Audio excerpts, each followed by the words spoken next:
The Indian Women's Pocahontas Club. I don't know if you've heard of them or not, but if you haven't, you've been living under a rock. They're perhaps the oldest club in the state of Oklahoma.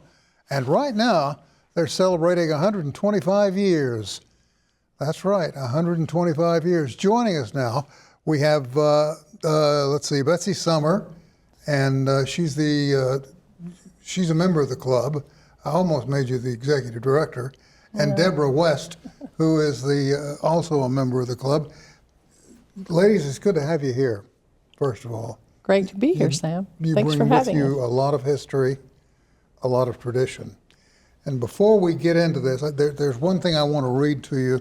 This comes from Wilma Mankiller. It was common, a lot of folks don't realize this, but within the woodland tribes, it was very common to have a female chief. Wilma was chief of the Cherokees, and this is something she said about the Pocahontas Club. And it was when she was running for chief of the nation. And I quote, "When a number of Pocahontas Club members worked for a candidate, it was like having the blessing of the Cherokee mothers and grandmothers." That's a pretty powerful statement. You guys ever feel that on your shoulders? That's a big weight. Well, we know it's our responsibility to be involved in the continuity of our tribal government. It's handed down. We're a matrilineal society. It's not like we have the option of not being participating. It's a part of our heritage. And I think you can see that Debra and our members understand that. It's a great responsibility. There are many times when many of our members would perhaps rather do something, but they know the importance. And I believe as a result of that, our tribal government has achieved great strides. Well, let's clear the air on one thing. This organization is not one of those of busy work. You guys actually do things. You accomplish things, you set goals, and then you achieve them. Education is very important to the Pocahontas Club, is it not?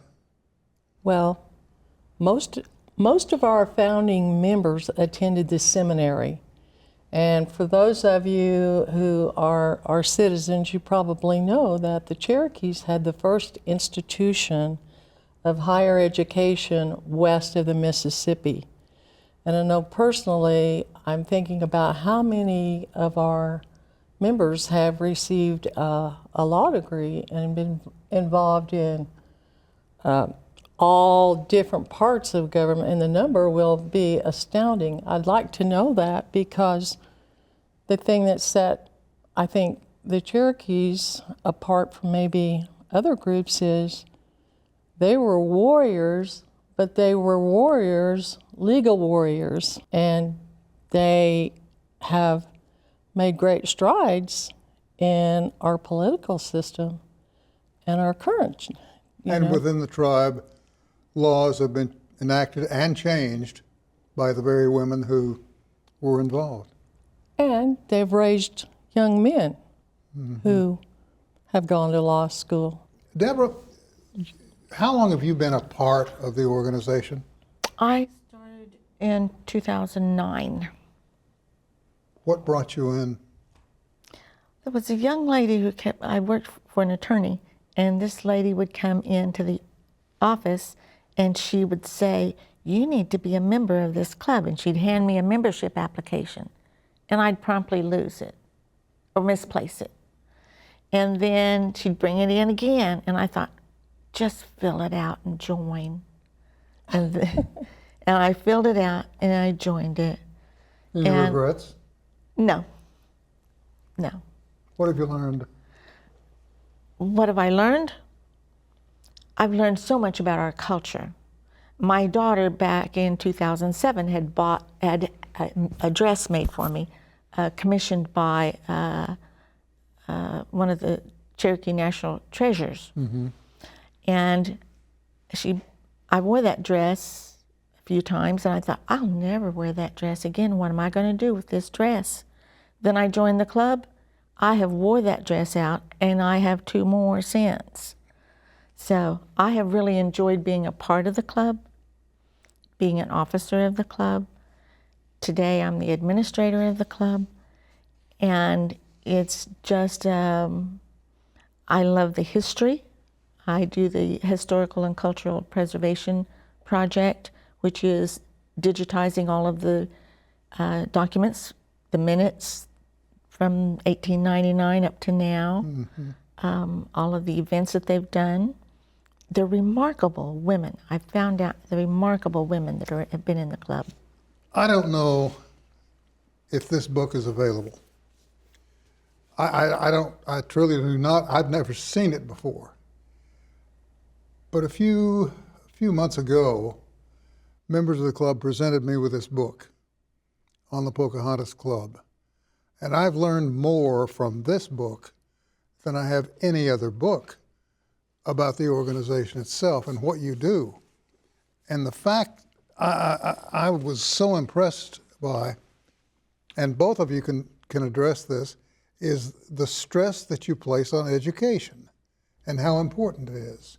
That's the highest priority for our organization is education. Mm-hmm.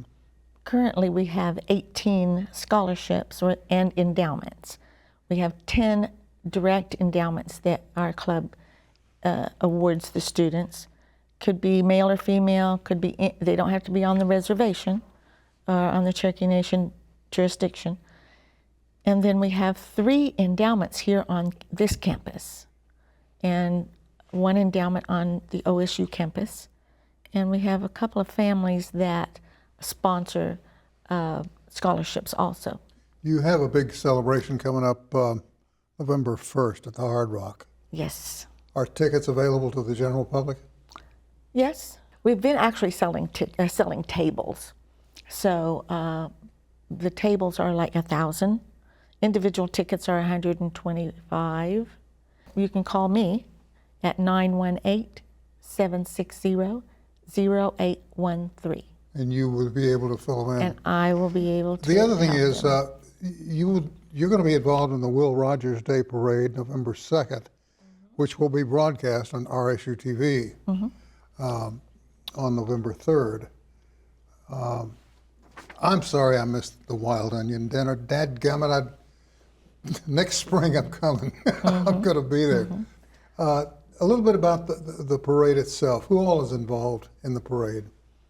Well, first off, that morning, on Saturday morning, November 2nd, on Saturday morning, it will be 10 o'clock. We will do our wreath laying ceremony, which we have done every year since the memorial was built, honoring Will Rogers.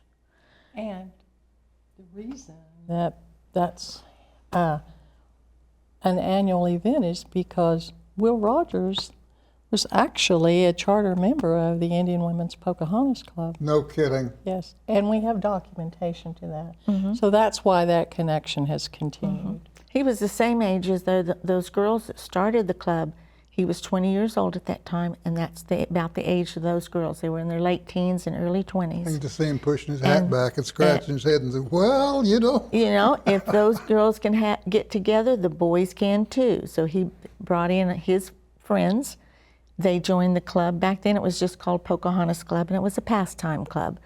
And they could just have fun, and they'd play the piano, or they'd read poems or play games and things like that. Just kids getting together. Yeah. I want to get a quick plug in again on the parade itself. And that's open to the public, obviously, but Yes, is the wreath laying, is It's that open to the public, and we will feed them at noon. White beans, cornbread, and cobbler. Sounds That was good. Will's favorite. Well, it's one of mine too. Thank you both for coming in and bringing us up to speed on it. Thank you for the book, which is a permanent part of my library now. And best of luck to you, and we'll see you down the road. Great. Thanks for having us. Thank you very much. That's all the time we have for this episode. We will see you next time.